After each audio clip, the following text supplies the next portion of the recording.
महाराष्ट्राचे लोकप्रिय आणि कर्तव्यगार मुख्यमंत्री माननीय देवेंद्रजी फडणवीस, महाराष्ट्राचे तडफदार उपमुख्यमंत्री एकनाथजी शिंदे, ज्यांच्या सहीने आज कोल्हापूरच्या सर्किट बेंचची स्थापना झाली, ते मुंबई उच्च न्यायालयाचे मुख्य न्यायाधीश आलोक आराध्यजी, मंचकावर उपस्थित पालकमंत्री श्री प्रकाश आंबेडकरजी, त्याचप्रमाणे समोर उपस्थित मंत्रिमंडळातली सर्व सन्माननीय सदस्य, औरंगाबाद खंडपीठाचे प्रशासकीय न्यायमूर्ती श्री मनीष पितळे, गोवा खंडपीठाच्या प्रशासकीय न्यायमूर्ती भारती डांगरे, नागपूर खंडपीठाचे प्रशासकीय न्यायमूर्ती अनिल किलोर, या कोल्हापूर सर्किट बेंच जे खंडपीठ होणार आहे त्यामुळे खंडपीठ येते तोंडामध्ये, पहिले प्रशासकीय न्यायमूर्ती माननीय मकरंद कर्णिक, त्यांच्यासोबत या 6 जिल्ह्यातील नागरिकांना न्याय देण्याचं कार्य करण्याची ज्यांना संधी मिळणार आहे त्या सन्माननीय न्यायमूर्ती शर्मिला देशमुख, शिवकुमारजी डिगे, संतोष चपळगावकर, इथले कोल्हापूरचे गार्डियन जजेस श्याम चांडक आणि गौतम अंकड, मुंबई उच्च न्यायालयाचे माजी मुख्य न्यायमूर्ती मोहित शाह, मेघालयचे माजी मुख्य न्यायमूर्ती रणजित मोरे, त्याचप्रमाणे आमचे सहकारी सुनील शुक्रे, तानाजी नलावडे, PR बोरकर साहेब, बोरा साहेब, सुरेंद्र तावडे, कोल्हापूर जिल्ह्याच्या प्रमुख जिल्हा सत्र न्यायाधीश कविता अग्रवाल, त्याचप्रमाणे मोठ्या संख्येने उपस्थित सर्व जनप्रतिनिधी, डिस्ट्रिक्ट बारचे कोल्हापूर जिल्हा बारचे अध्यक्ष श्री विजयराव पाटील, महाअधिवक्ता doctor Virendra Saraf, assistant solicitor general of India Shri Anil Singhji, Maharashtra bar council, Maharashtra आणि गोवा बार काउन्सिलचे अध्यक्ष अमोल सावंत, त्याचप्रमाणे मंचावर उपस्थित सर्व सन्माननीय बार काउन्सिलचे मेंबर्स, बार काउन्सिल ऑफ इंडियाचे अध्यक्ष श्री आशिष देशमुख, विविध जिल्हा वकील संघांचे सर्व अध्यक्ष व पदाधिकारी, शासनाचे सर्व अधिकारी, रजिस्ट्रीचे सर्व पदाधिकारी, माझ्या सुप्रीम कोर्टातून माझ्यासोबत आलेले माझे सहकारी, त्याचप्रमाणे फक्त कोल्हापूर, सांगली, सातारा, सोलापूर, सिंधुदुर्ग आणि रत्नागिरीच नव्हे तर पूर्ण महाराष्ट्रातून ज्या मोठ्या संख्येने वकील, ज्या बंधू भगिनी आलेले आहेत ते सर्व वकील बंधू आणि भगिनी,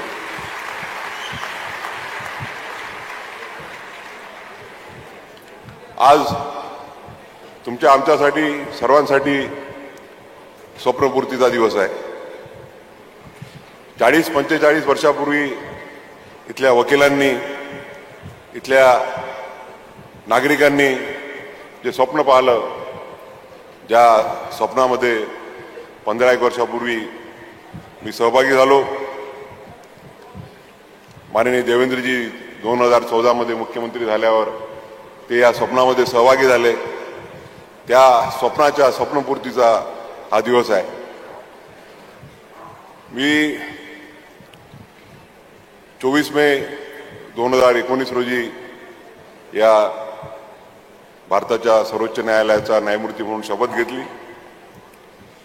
आणि त्यानंतर मी देशभरात तर फिरलोच, पण महाराष्ट्रामधल्या जवळपास सर्व जिल्ह्यांमध्ये फिरलो.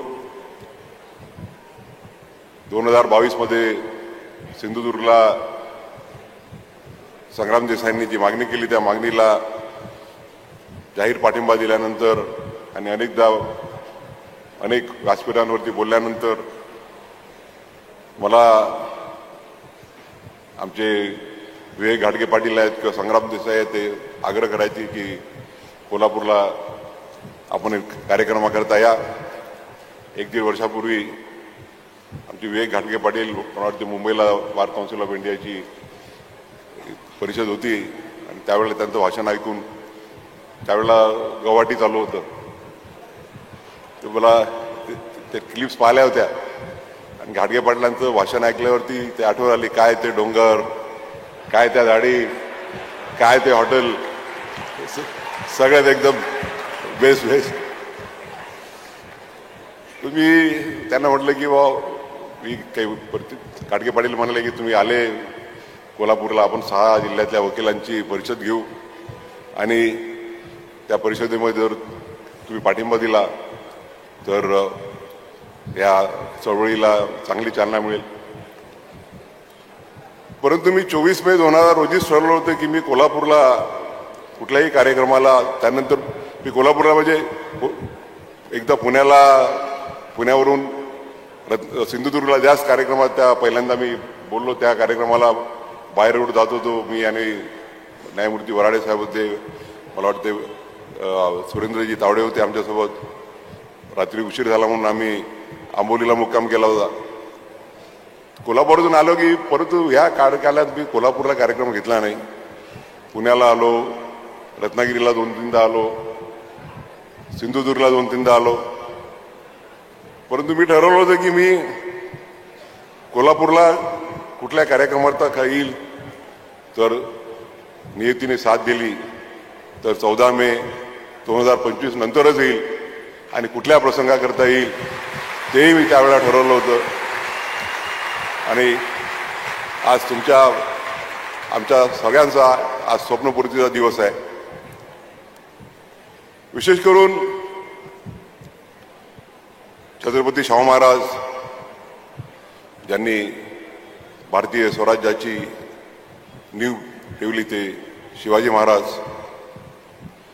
महात्मा ज्योतिबा फुले आणि ज्यांनी आपल्याला संविधान दिलं ते डॉक्टर बाबासाहेब आंबेडकर, हे सर्वही याच विभागातले. आणि त्यामुळे शाहू महाराजांच्या विचारांचा पगडा, डॉक्टर बाबासाहेब आंबेडकरांच्या विचाराचा पगडा लहानपणापासून माझ्या मनावरती कोरला गेलेला आहे. अस्पृश्यतेच्या विरुद्ध, विषमतेच्या विरुद्ध शाहू महाराजांनी जो लढा दिला त्याबद्दल आपल्याला सर्वांनाच माहिती आहे. अवघ्या 20 वर्षाचे असताना 2 एप्रिल 1894 रोजी छत्रपती शाहू महाराजांचा राज्याभिषेक झाला आणि त्यांचा जे पहिला जो जाहीरनामा दिला होता, जो फर्स्ट डिक्लेरेशन होतं, आणि त्या जाहीरनाम्यात त्यांनी जे एक वाक्य बोललो त्या वाक्याने मी आयुष्यभर प्रेरित राहिलो आणि माझ्या आयुष्यामध्ये ते अंमलात आणण्याचा नेहमीच प्रयत्न केलेला आहे. शाहू महाराज म्हणाले होते की आपल्याला मिळालेला अधिकार हा राजवैभव व राजविलास यांचा उपभोग घेण्यासाठी नसून आपल्या रंजगल्या गांजल्या प्रजाजनांच्या, विशेषतः गरीब व अज्ञान जनतेच्या उद्धारासाठी आहे, असं त्यांनी त्यांच्या पहिल्या जाहीरनाम्यात स्पष्ट केलं होतं.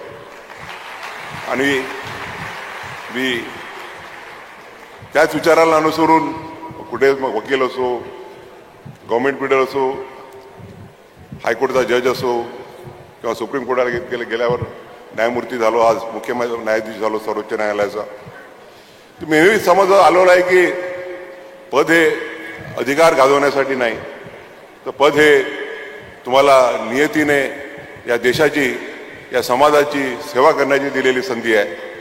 आणि त्यानुसार मी नेहमी मार्गक्रमण करण्याचा प्रयत्न केला आहे. छत्रपती शाहू महाराजांना फार कमी आयुष्य मिळालं, फार कमी वयात ते गेले, परंतु 28-20 वर्षाच्या कालखंडामध्ये ते एवढं सारं काही करून गेले की तो इतिहास अजरामर झालेला आहे. त्यावेळेला मागास म्हणलेल्या लोकांसाठी आरक्षणाची पहिल्यांदा जो गव्हर्नमेंट ऑफ इंडिया ॲक्ट 1935चा आला त्यामध्ये आली. परंतु शाहू महाराजांनी त्यांच्या काळखंडात मागास जाती जमातीसाठी 50% आरक्षण आपल्या अधिकारात त्यांनी दिलं होतं. सर्व दलित समाजांना सर्व मोफत शिक्षण देण्याची त्यांनी योजना राबवली होती. दलित विद्यार्थ्यांसाठी वसतिगृह स्थापन केले जेणेकरून त्यांना अज्ञानातून दूर होऊन ते शिक्षित व्हावे. एवढंच नव्हे तर जातीभेद दूर करण्यासाठी शाहू महाराजांनी एका दलिताला हॉटेल उघडण्याची त्याला प्रोत्साहन दिलं आणि एवढंच नव्हे तर प्रोत्साहन देऊन ते त्या हॉटेलमध्ये स्वतः चहा पिण्याकरता गेले. आणि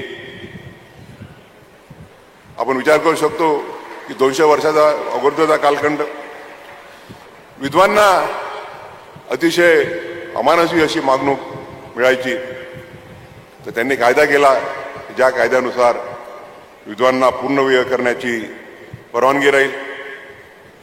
जी देवदासी प्रथा चालू होती की आपल्या महिलांना अतिशय घाणेरडं असं कृत्य करावं लागायचं, ते त्यांनी ती प्रथा थांबवली. अनेक कायदे केले, वतनाचा खालसा केला. आणि म्हणून आपण छत्रपती शाहू महाराजांची जबाबदारी जयंती ज्यावेळेला 26 जूनला साजरी करतो तर ते सामाजिक न्याय दिन, सोशल जस्टिस डे या नावाने आपण पूर्ण देशामध्ये त्यांना आपण आदरांजली अर्पण करत असतो. आमच्या ज्युडिशरीचे डिस्ट्रिक्ट जज समरेंद्र निंबाळकर आज ते माझ्यासोबत सुप्रीम कोर्टात काम करत आहेत. त्यांनी एक फार चांगली कविता लिहिली आहे. मी मुख्यमंत्र्यांची परवानगी घेतली आहे, यावेळेस थोडं जास्त बोलणार आहे मी, कारण की मुख्यमंत्री असताना मी नॉर्मली 15-20 मिनिटं टाळायचा प्रयत्न करतो, पण आज तुम्हाला सगळ्यांना पाहून तो मोह आवरून नाही राहिला आहे.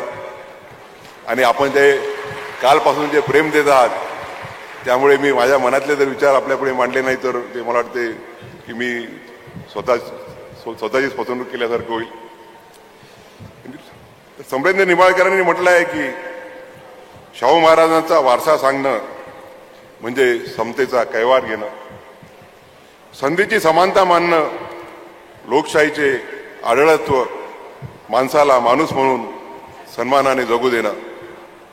शाहू महाराजांचा वारसा सांगणं म्हणजे शिक्षणाची सक्ती, देवदासी प्रतिबंधी कायदा, घरगुती हिंसाचार मनाई असे कायदे शतकापूर्वी कठोरतेने अंमलात आणणं.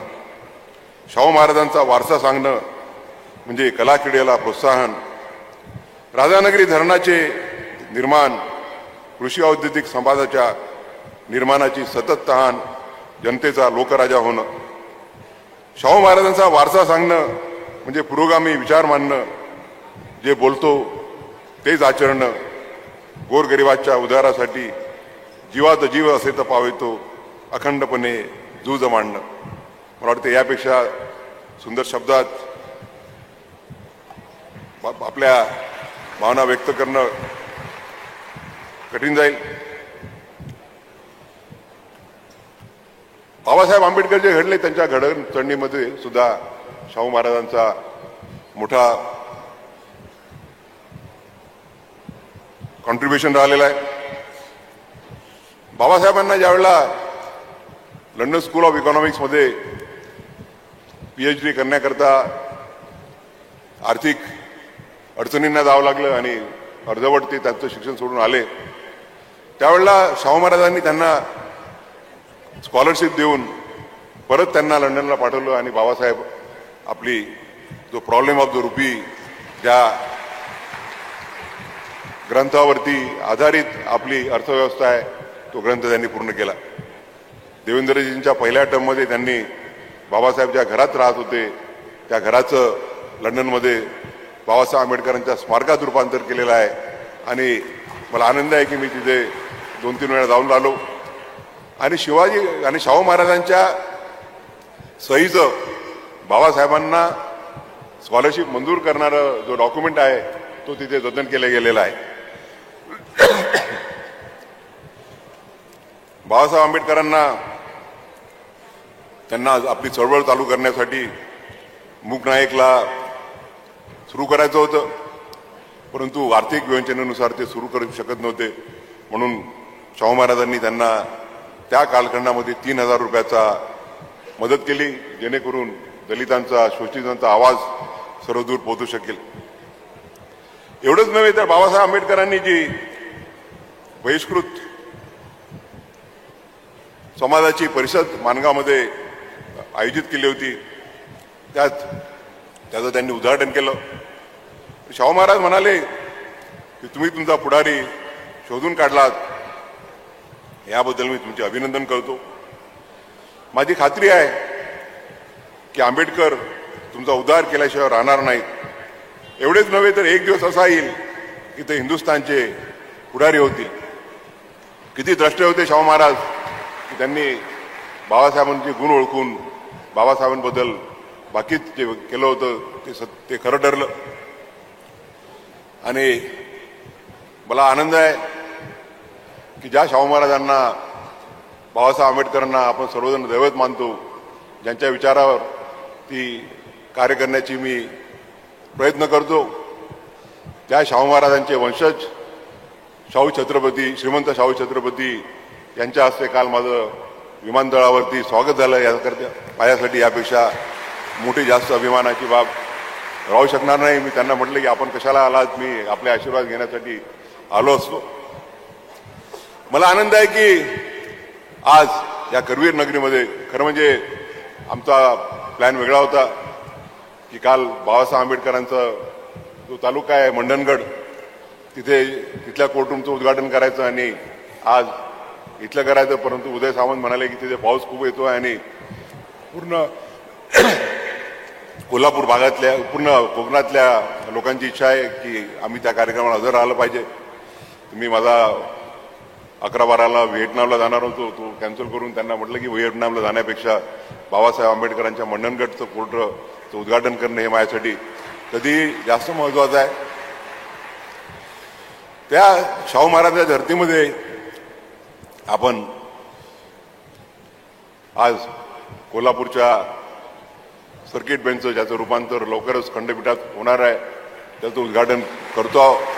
यापेक्षा आनंदाची बाब राहणार नाही.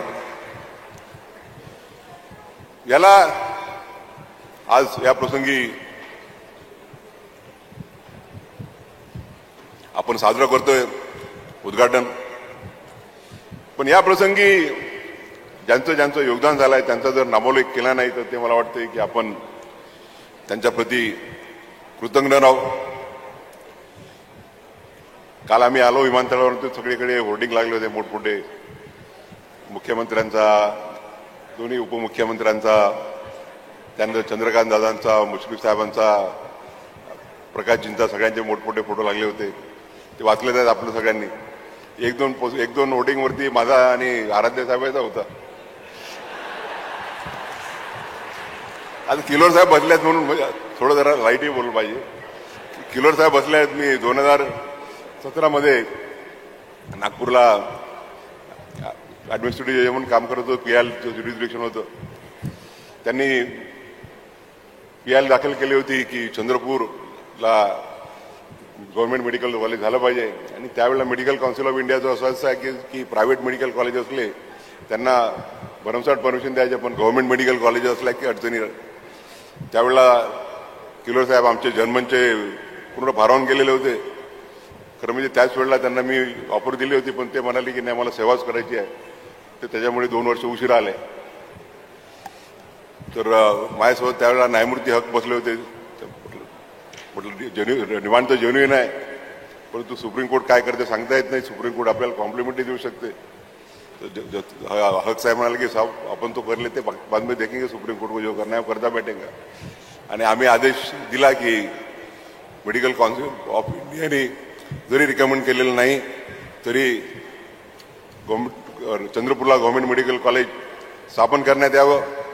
सुदैवाने सुप्रीम कोर्टाने तो निर्णय मान्य केला, इंटरफेअर केला नाही. आणि दुसऱ्या दिवशी मग नावं घेत नाही मी, चंद्रपुरात सगळीकडे फलक लागले. देवेंद्रजींचे सहकारी आता नाही आहेत मंत्रिमंडळात, नाव घेत नाही. आणि दुसरीकडे काँग्रेसचे एक माझे खासदार होते, त्यांचंही नाव घेत नाही. देवेंद्रजींना सगळे नावं माहीतच आहेत.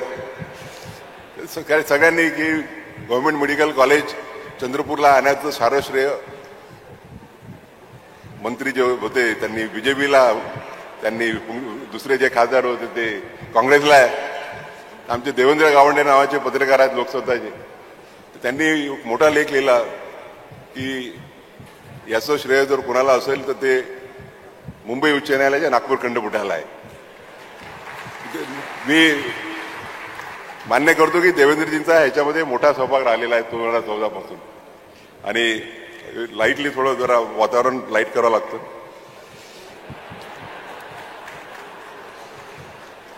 पंचेचाळीस वर्षापासून या भागातील जनतेने, या भागातील वकिलांनी अखंड असा संघर्ष केला. त्या संघर्षामध्ये आपण बघतो की अनेक अगोदरच्या पिढीतले वकील राहिले नसतील, दुसऱ्या पिढीचे वकील, तिसऱ्या पिढीचे वकील या संघर्षामध्ये कार्यरत राहिले. आणि मगाशी उल्लेख झाला, मोहित शाह साहेब बोलले, मोहित शाह साहेबांनी कमिटी नेमली होती. त्या कमिटीचे सदस्य आमचे मित्र रणजित मोरे हे होते आणि दुसरे जज होते, त्यांचं नाव घेत नाही. दोघांचा कॉन्फ्लिक्टिंग रिपोर्ट आला. एकाने म्हटलं की कोल्हापूरला खंडपीठ होऊ शकत नाही, मोरे साहेब म्हणाले की कोल्हापूरला खंडपीठ झालं पाहिजे. आणि त्यावेळेला आम्हाला सर्वांना खात्री होती की मोहित शाह साहेब रणजित मोरेंचा रिपोर्ट ॲक्सेप्ट करून कोल्हापूरला बेंच व्हावं हे असं डिक्लेरेशन देतील. पण मगाही सांगितल्याप्रमाणे कुठे मागची शिंकली माहीत नाही. आणि आमचा सगळ्यांचा त्यांनी जे रिटायरमेंटचं भाषण ते दिलं, त्या भाषणामध्ये आम्हाला वाटलं होतं की ते डिक्लेअर करतील. पण त्यांनी त्यावेळेला म्हटलं की रिपोर्ट जरी मोरे साहेबांचा बरोबर आहे तरी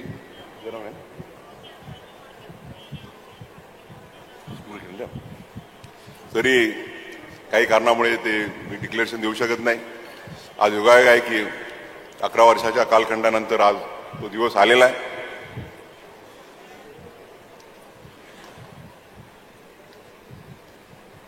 त्यानंतर मगाशी सांगितल्याप्रमाणे जिथे जिथं कॉन्फरन्स झाली तिथे तिथे मी सपोर्ट केलेला आहे. त्यानंतर ज्यावेळेला मी 14 मे 2025 रोजी शपथ घेतली, त्यानंतर मग काही दिवसांनंतर संग्राम देसाईंचा फोन आला की सर काय झालं कोल्हापूर बेंचचं. त्यांना वाटलं की हे फक्त आता भाषण केले आणि विसरून जाईल. परंतु मी नेहमीच डिसेंट्रलायझेशनचा की न्याय हा पक्षकाराच्या दारी गेला पाहिजे या भावनेचा सपोर्ट राहिलेला आहे. मग ज्यावेळेला मी अहमदनगर, आता अहिल्यानगर आहे, त्यावेळेला तिथे गार्डियन जज होतो, त्यावेळेला नेवासा, श्रीगोंदा आणि राहता या 3 ठिकाणी डिस्ट्रिक्ट जज कोर्ट निर्माण केले.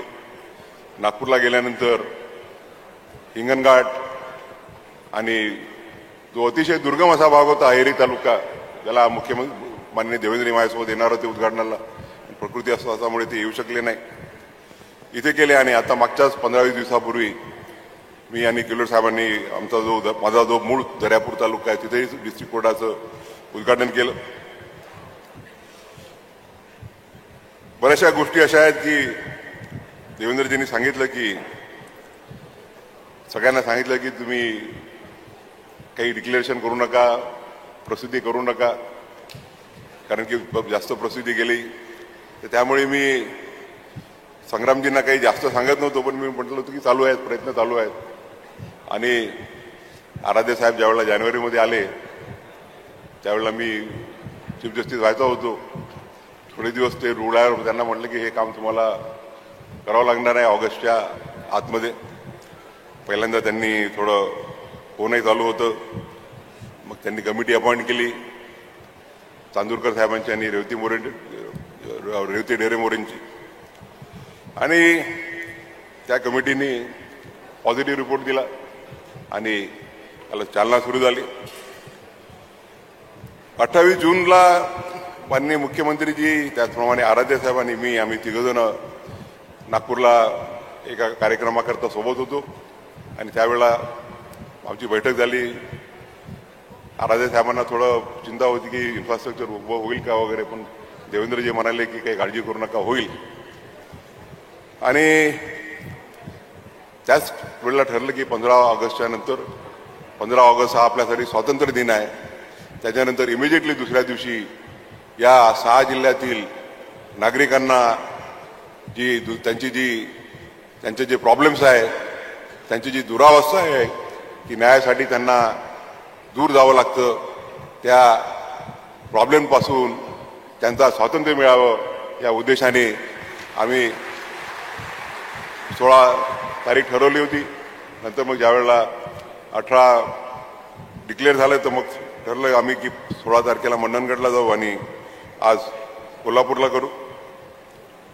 त्यानंतर 5 जुलैला मी मुंबईला होतो विविध कार्यक्रमांनंतर. त्याच्यानंतर त्यावेळेला मीटिंग बोलावली होती. कर्णिक साहेब होते, आमचे विलास गायकवाड होते आणि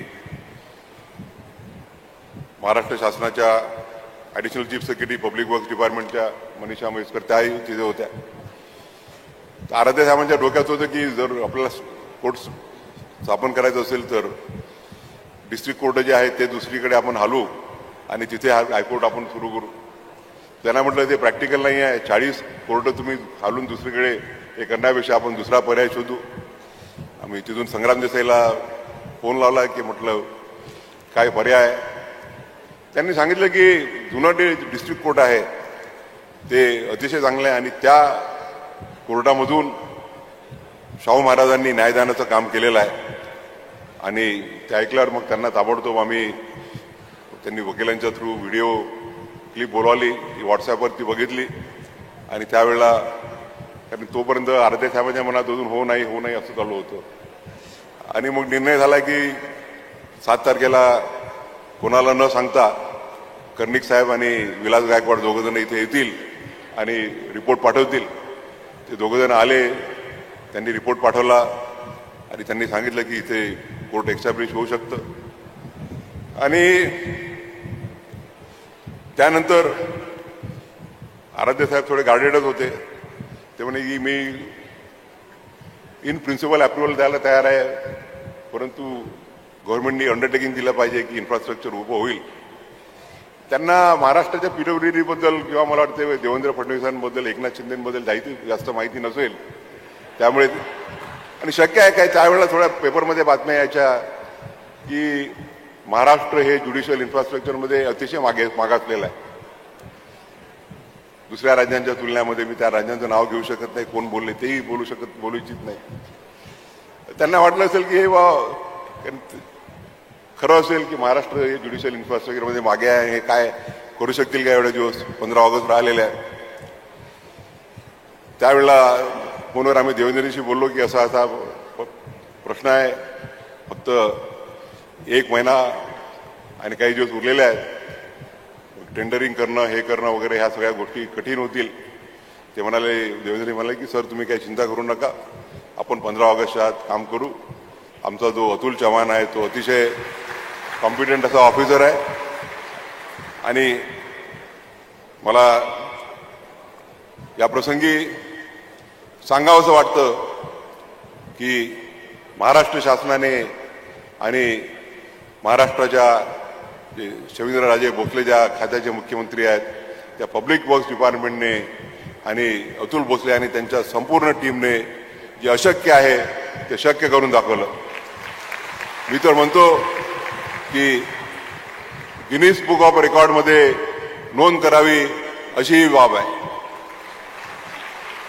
20-25 दिवसाच्या कालखंडामध्ये पूर्ण इमारतीचा कालखंड बदलून, पूर्ण इमारतीचं रूप बदलून, जे त्याचं ओरिजिनल जे ग्रँड्युअर आहे ते ग्रँड्युअर कायम ठेवून त्यांनी एक अतिशय सुंदर अशी इमारत हायकोर्टाला साजेशी अशी निर्माण केलेली आहे. त्याबद्दल मी त्यांचं मनपूर्वक अभिनंदन करतो, मनपूर्वक आभार मानतो. आणि मला खात्री आहे, मी नेहमीच म्हणत असतो की महाराष्ट्र ज्युडिशियल इन्फ्रास्ट्रक्चरच्या मागे बिलकुल मागे नाही आहे. महाराष्ट्रातल्या ज्या बिल्डिंगचं मी उद्घाटन केलेलं असेल त्या बिल्डिंग्समध्ये जर पाहिलं तर अतिशय उच्च दर्जाच्या अशा बिल्डिंग झालेल्या आहेत. आणि माझ्या वाटे PWDने जे 20 दिवसात कोल्हापूर खंडपीठाबद्दल करून दाखवलं, ती जे टीका करतात की महाराष्ट्रामध्ये ज्युडिशियल इन्फ्रास्ट्रक्चर खूप पाठीमागे आहे, त्यांना कार्याने दिलेलं उत्तर आहे, शब्दांनी नाही. मध्यंतरीच्या काळात श्रीमंत शाहू छत्रपती मला दिल्लीला भेटायला आले आणि त्यांनी विषय काढला अभिनंदन करायसाठी आलो. मागे 2 वर्षापूर्वी आलो होतो मी कोल्हापूरला, त्यांना भेटायला गेलो होतो. त्यांनी काही प्रयत्न करते म्हणे की असं ऐकलं की कर्णिक साहेब आणि गायकवाड साहेब येऊन गेले, तर कशा करतात म्हटलं मला काही माहिती नाही, कारण की जोपर्यंत आमचे मुख्य मी तर फक्त काय निमित्त मात्र आहे, पण जर आराध्य साहेबांनी जर नोटिफिकेशन काढलंच नसतं तर बेंच होऊ शकला नसता. तर माननीय मुख्यमंत्र्यांनी सांगितलं की गव्हर्नर साहेबांना त्यांनी पत्र पाठवलं.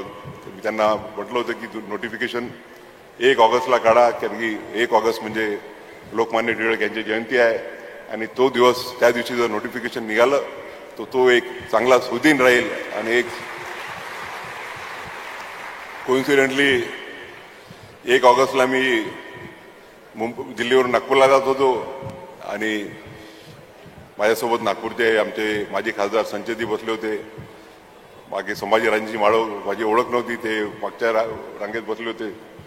ते अजयजी म्हणाले की साहेब तुमची यांची ओळख नाही का? म्हटलं नाही, ओळख नाही. मग त्यांनी ओळख करून दिली आमची.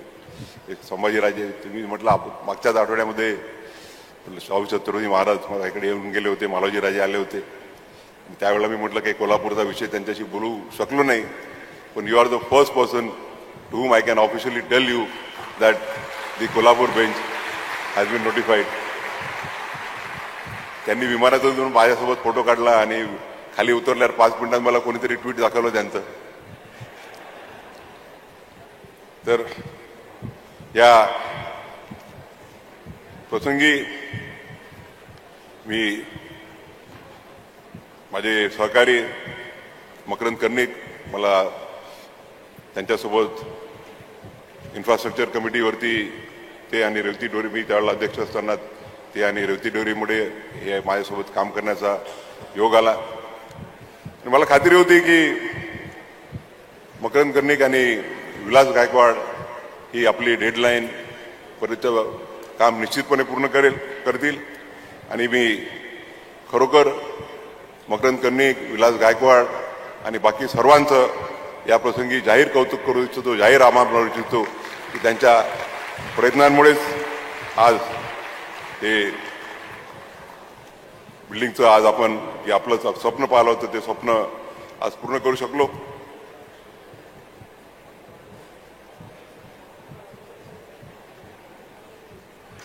थोडा घसा खराब आहे. या प्रसंगी ज्यांचं विशेष योगदान झालं त्यांचा नामोल्लेख करणं सुद्धा मी माझं कर्तव्य समजतो.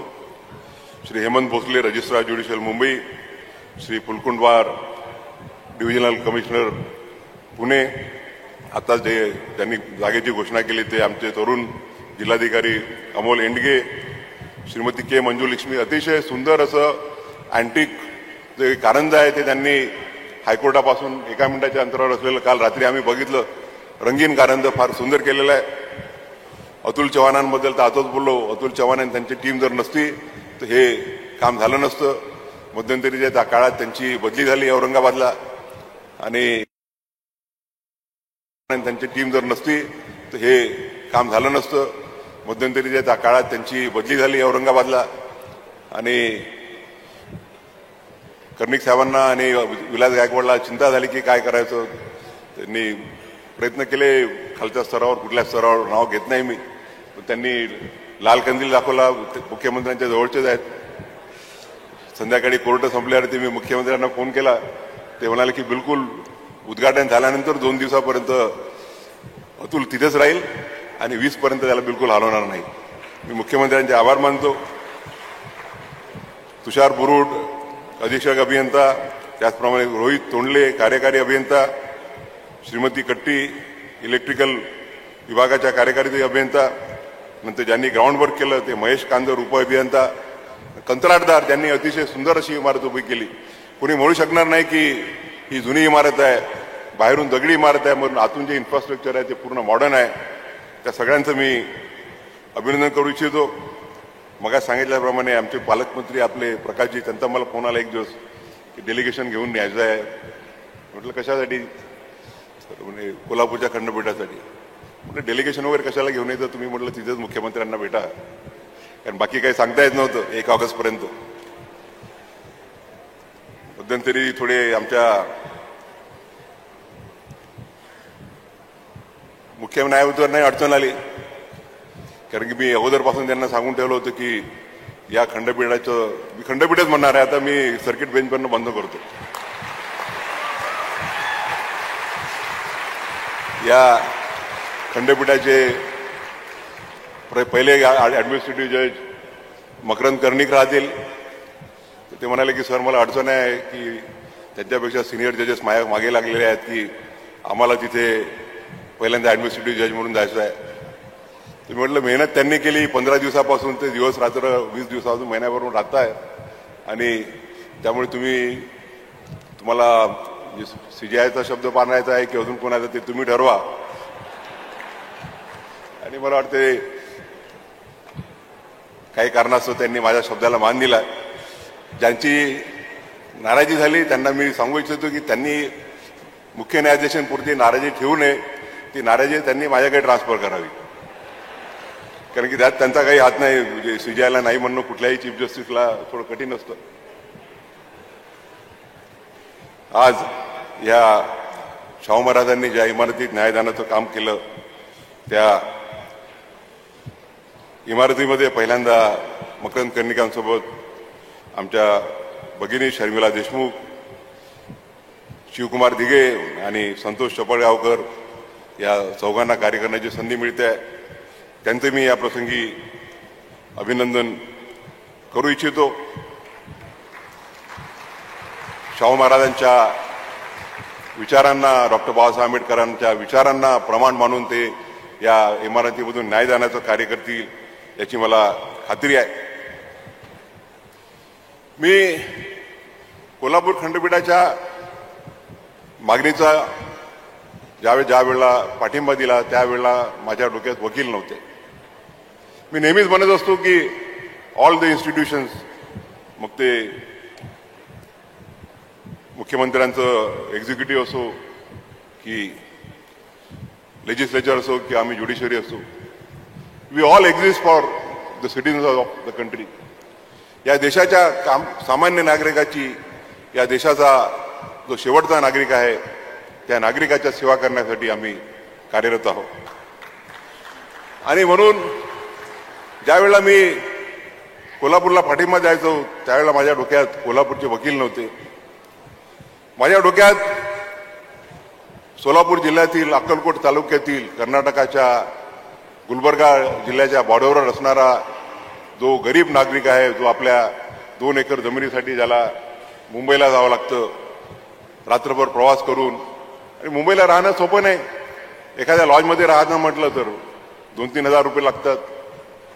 वकिलांच्या पैशाबद्दल मुंबईच्या बोलूच नाही. साखरे साहेब, मुंदरकी साहेब तिथे सगळे दिसून आले आहेत.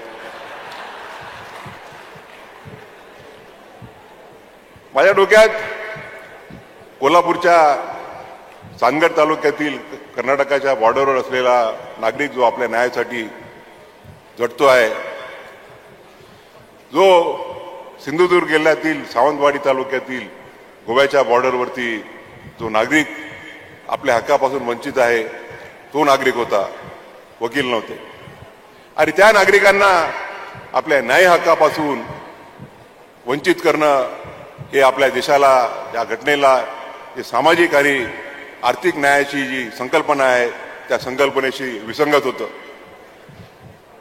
आपल्या देशाचं प्रिॲम्बल म्हणतं की we assure to our citizens justice, political, economic and social. आणि बाबासाहेब म्हणायचे की जोपर्यंत या देशामध्ये राजकीय लोकशाहीसोबत आर्थिक आणि सामाजिक लोकशाही निर्माण होणार नाही, तोपर्यंत या देशात खऱ्या अर्थानं लोकशाही रुजू होणार नाही. जे बाबासाहेबांना जे अभिप्रेत होतं तेच छत्रपती शाहू महाराजांना अभिप्रेत होतं. आणि बाबासाहेब म्हणाले त्यांच्या 25 नोव्हेंबर एक 15 मिनिटं अजून घेतो, आपली परवानगी असेल तर. बाबासाहेब म्हणाले की 26 नोव्हेंबर 1950 रोजी आपण एका विरोधाभासात जातो आहोत. राजकीय स्तरावर तर आपण 1 पर्सन 1 व्होट 1 व्हॅल्यू या तत्वाद्वारे पॉलिटिकल इक्वॅलिटी आणली आहे, परंतु सामाजिक स्तरावरती आपण 4 विभागात विभागलेले गेलो आहोत. याच्यामध्ये transfer from one part two another part is not possible. आर्थिक स्तरावर the entire wealth of the country is concentrated in few hands, wherein the vast majority finds it difficult to meet two ends of justice. आणि ते म्हणाले की जोपर्यंत आपण हा विरोधाभास दूर करणार नाही तोपर्यंत या देशात खऱ्या अर्थानं आपण लोकशाही निर्माण करू शकणार नाही. आणि माझ्या मते कोल्हापूरचं खंडपीठ निर्माण होणं हा या देशातील सामाजिक आणि आर्थिक न्याय निर्माण होण्याच्या दृष्टीनं एक मोठा मैलाचा दगड आहे. आज जो आपण इतिहास रचला आहे तो या 6 जिल्ह्यातील नागरिकांना खऱ्या अर्थानं कमीत कमी खर्चात आणि कमीत कमी वेळेमध्ये न्याय देण्यासाठी एक चांगलं माध्यम बनेल याबद्दल माझ्या मनात काही खात्री नाही. आणि ज्या वेळेला कोल्हापूरची मागणी झाली त्याच्या वेळेला माझ्या डोळ्यासमोर औरंगाबादचं खंडपीठ होतं. औरंगाबादचं ज्यावेळेला खंडपीठ निर्माण झालं त्यावेळेला टीका करण्यात आली की the bench at Aurangabad is establish, it will be nothing else but an elevated district court. आणि आज औरंगाबादने सिद्ध करून दाखवलं आहे गेल्या 40 वर्षाच्या प्रवासामध्ये की ते नुसतंच मुंबई उच्च न्यायालयाच्या वकिलांच्या सोबत बरोबर नाहीत तर at times they are better. तिथून मुंबईवरून जे औरंगाबादला वकील स्थानांतरित झाले आज ते लिडिंग लॉयर झाले. आणि त्या खंडपीठाने 4 मुख्य न्यायाधीश, एक सर्वोच्च न्यायालयाचा न्यायाधीश आणि डझनाने हायकोर्ट जजेस दिलेले आहेत.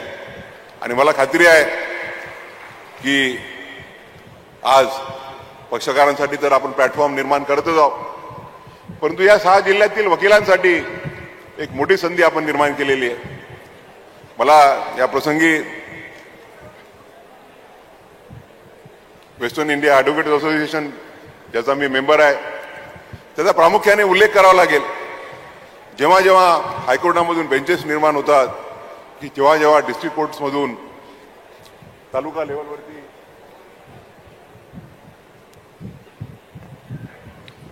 लेवलवरती डीजेचे कोर्ट होतात त्यावेळेला फार विरोध होतो आणि तो विरोध वकिलांचाच असतो. परंतु वेस्टर्न इंडिया ॲडव्होकेट असोसिएशननी फार सकारात्मक भूमिका घेतली आणि त्यांनी या मागणीला पाठिंबा दिला. एवढंच नव्हे तर आज आमचे मित्र प्रशांत रेडेकर, सुरेश सबराट, उपाध्यक्ष हे सगळे उपस्थित आहेत. आणि जवळपास 200 वकील मुंबईचे प्रॅक्टिस करणारे आहेत, ते या भागात राहणारे आहेत, ते इमिजिएटली कोल्हापूरला स्थानांतरित होणार आहेत. आणि मला वाटते त्या वकिलांसाठी त्याचप्रमाणे 6 जिल्ह्यातील सर्व वकिलांसाठी एक मोठा प्लॅटफॉर्म आपण निर्माण केलेला आहे. आणि मला खात्री आहे की पुढच्या 10 वर्षाच्या कालखंडात मला आश्चर्य वाटणार नाही की या खंडपीठातून उच्च न्यायालयामध्ये न्यायाधीश निर्माण होतील आणि इथल्या तरुण होतकारी मुलांना निश्चितच संधी मिळेल. आमच्या प्रशांतजींनी फक्त एकच मागणी केली आहे. मी नेहमी मुख्यमंत्र्यांच्या जे मागच्या वेळेला ज्यावेळेला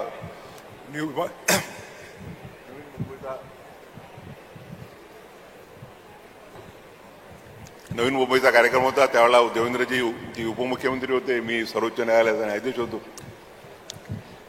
प्रोटोकॉलप्रमाणे मला शेवटी बोलायचं होतं. मी त्यांना म्हटलं की मला अगोदर बोलू द्या, काही डिमांड करता येईल. आता आज ते नाही करता आलं पण आता करतो. आणि मला माहित आहे की जसं आराध्य साहेबांनी माझ्या शब्दाला मान दिला तसं आपण निश्चितच द्याल. आणि शिंदे साहेबांबद्दल तर म्हटलं शिंदे साहेब नेहमी सांगतात की माझी काम करण्याची पद्धत वेगळी आहे. मी फोन उचलतो आणि सांगतो की हे झालं पाहिजे.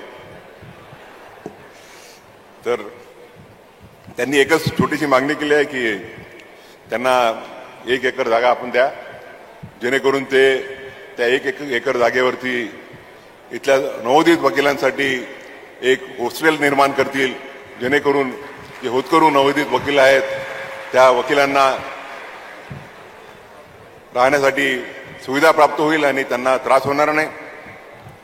त्यांना म्हटलं की मी नुसतं जागा मागायची की काही पैसे पण द्यायला सांगू, तर ते म्हणाले की नाही, पैसे आम्ही खर्च करतो. तर माननीय मुख्यमंत्री निश्चितच त्या बाबतीत सकारात्मक विचार करतील याबद्दल मला काहीही शंका नाही आहे. मला खात्री आहे की या ग्रामीण भागातले जे होतकरू वकील आहेत त्यांना फार मोठी संधी आपण या प्रसंगी निर्माण होणार आहे. आज मुख्यमंत्र्यांनी त्या अगोदर कलेक्टर साहेबांनी घोषणा केली की 27 एकर जमीन त्यांनी डिक्लेअर केली आहे. सकाळी आम्ही बोललो होतो, कर्णिक साहेब, चीफ जस्टिस साहेब आणि कलेक्टर साहेब वगैरे होते. तर सगळ्यांचं असं म्हणणं पडलं की 27 एकर जागा पूर्ण नाही. कलेक्टर साहेब वगैरे होते. तर सगळ्यांचं असं म्हणणं पडलं की 27 एकर जागा पुरणार नाही. त्यातली 1 एकर जागा तर प्रशांत रेडेकरांनी घेतली आहे.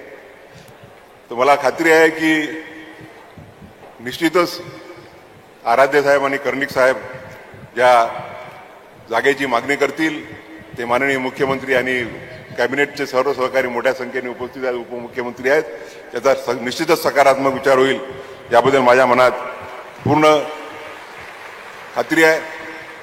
देवेंद्रजी, एकनाथजी शिंदे, त्याचप्रमाणे उद्धव ठाकरे मुख्यमंत्री असताना ते त्यांच्यासोबत माझं इन्फ्रास्ट्रक्चरवरती काम करण्याची बरीच संधी प्राप्त झाली आहे. बरेच प्रोजेक्ट्सवरती आमच्या चर्चा झालेल्या आहेत. मुख्यमंत्र्यांसोबत आम्ही 2-3दा मीटिंग्स घेतल्या सह्याद्रीमध्ये आणि तिथे मुख्यमंत्र्यांनी ऑनलाईन सगळे अप्रुव्हल दिले. ऑन द स्पॉट, ऑनलाईन नाही, आता ऑनलाईन, ते आता ऑनलाईन पोर्टल चालू होणार आहेत. तर त्याबद्दल माझ्या मनात तिळमात्र शंका नाही की महाराष्ट्र शासन आणि महाराष्ट्र शासनाचं PWD या खंडपीठासाठी सर्व सोयीयुक्तीनं नेसेसरी इन्फ्रास्ट्रक्चर चांगल्या रीतीनं उभं करेल आणि लवकरात लवकर या बिल्डिंगचं ज्यावेळेला गुन्हाकरण होईल त्यावेळेला मी डायसवरती नाही तर खाली आमचे मोहित शाह साहेब वगैरे बसले तर निश्चितच आपण बोलावला नाही तरी येईल मी.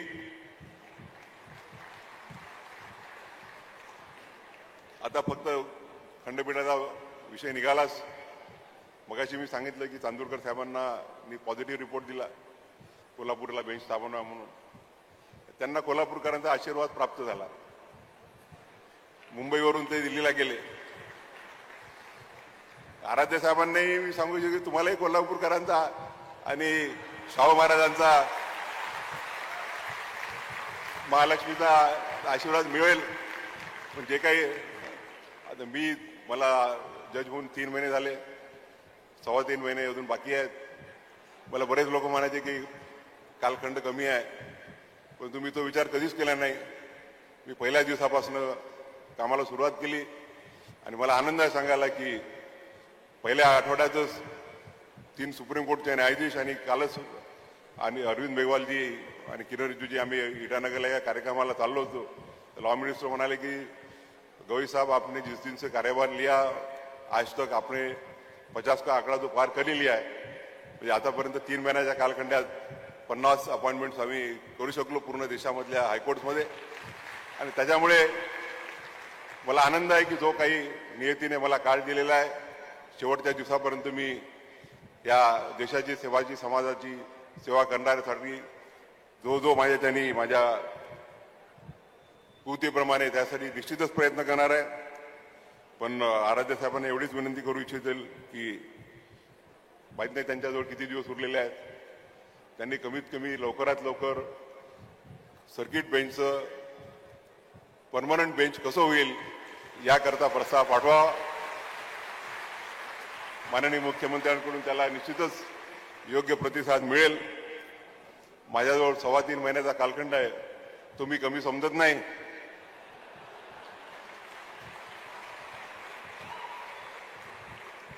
कालपासून कोल्हापूरकरांनी माझ्यावरती जे प्रेम केलं त्याबद्दल मी कुठल्या शब्दांनी त्यांचा आभार मानू. काल एका चौकात आमचे आदरणीय डी.वाय. पाटील आणि माझे वडील अतिशय जवळचे मित्र आहेत. बंटीजी चौकात त्यांच्या सगळ्या कार्यकर्त्यांसोबत उभून फुलांचा वर्षाव करत होते आमच्या कॉन्व्हॉयवरती. सकाळपासून आज मला वाटते जवळपास 6 जिल्ह्यामधील काही नाही तर 1000 वकिलांना मी सकाळपासून दुपारी 2 पर्यंत भेटत होतो. मी आभार मानून त्या आभाराला, आपल्या प्रेमाला आभार मानून त्या आभाराला कमी करू इच्छित नाही. या प्रसंगी मी नेहमीच म्हणत आलेलो आहे की मी आज जो काही ज्या पदावर पोहोचलो ते डॉक्टर बाबासाहेब आंबेडकर आणि त्यांच्या घटनेमुळे पोहोचलो. बाबासाहेबांना घडवण्यामध्ये शाहू महाराजांचा मोठा हात आहे आणि त्या शाहू महाराजांचे आपल्या सर्वांवरती फार मोठे उपकार आहेत. त्या उपकाराची परतफेड करण्याकरता मला खारीचा वाटा उचलायची संधी दिली आणि आज या प्रसंगी आपण मला बोलावलं त्याबद्दल मी स्वतःला फार फार मोठा माझ्यासाठी आनंदाची बाब आहे. मी सांगू इच्छितो की 14 मे 2025 साली मला जो आनंद झाला होता तेवढा नाही तर त्यापेक्षा निश्चितच आज जास्त आनंद झालेला आहे. या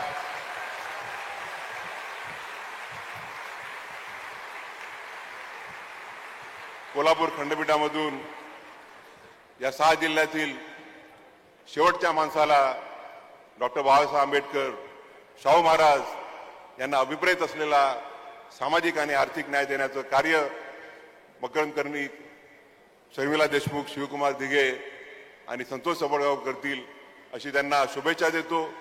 सर्व वकिलांना इथे जे वकिली करणार आहे 6 जिल्ह्यातले वकील मला वाटते कुठल्याही ट्रॅव्हलिंग डिस्टन्स 3 तासापेक्षा जास्त राहणार नाही. खरं म्हणजे आता अजितदादा नाही आहे तिथे, नाही तर मी त्यांच्या उपस्थितीत मुख्यमंत्र्यांना विनंती करणार होतो की तुम्ही आता सगळे हा एक्सप्रेसवे तो एक्सप्रेसवे बांधा, एक कोल्हापूर ते पुणे एक्सप्रेसवे बांधून टाका, एक बारामती ते कोल्हापूर बांधून टाका, म्हणजे पुणे कोल्हापूरला अटॅच करता येईल. मी